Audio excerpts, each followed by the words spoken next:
ভাবুন তো, পৃথিবীতে এমন এক জায়গা আছে যেখানে আগুন কখনো নেভে না। দিন রাত, গরম কিংবা শীত, বছরের পর বছর ধরে আগুন শুধু জ্বলছেই। মানুষ একে বলে দুজকের দরজা, আর বিজ্ঞানীরা বলে এটি প্রকৃতির এক ভয়ঙ্কর বিস্ময়। তুর্কমেনিস্তানের মরুভূমিতে অবস্থিত এই আগুনের নাম ডোরদাহেল, বাংলায় যা দুজকের দরজা। 1971 সালে সোভিয়েত বিজ্ঞানীরা সেখানে গ্যাস অনুসন্ধান করছিলেন। হঠাৎ একটি বিশাল ভূমিধস ঘটে, আর তাতে তৈরি হয় বিশাল এক গর্ত।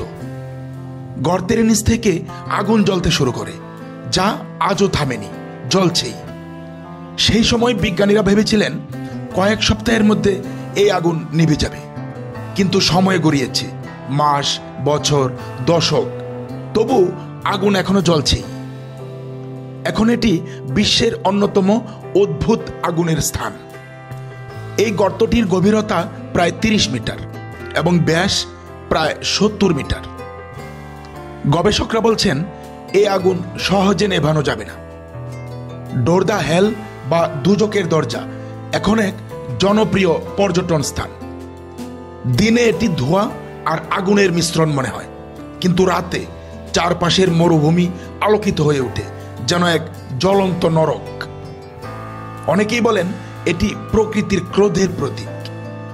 স্থানীয় লোকেরা বিশ্বাস করেন এই গর্ত পৃথিবীর গভীরে দুজকের দরজা, কারণ এখান থেকে আগুন ওঠে কিন্তু কখনো নেভে না। অনেকেই দাবি করেন কাছাকাছি গেলে গরম হাওয়ার সঙ্গে ভেসে আসে অদ্ভুত শব্দ। এসব বিশ্বাস রহস্যকে আরো গভীর করেছে।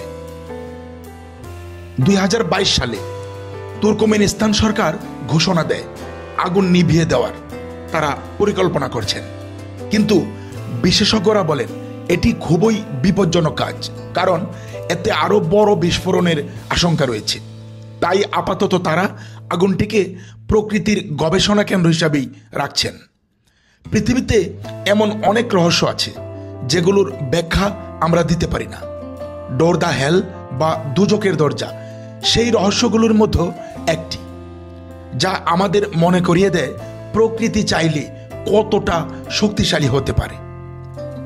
এই ভিডিওটি ভালো লেগে থাকলে লাইক দিন, কমেন্টে জানান আপনি কি কখনো এমন জায়গা দেখতে যেতে চান, আর সাবস্ক্রাইব করুন স্পাইস 24 চ্যানেলকে এমনই আরও অজানা রহস্য পেতে।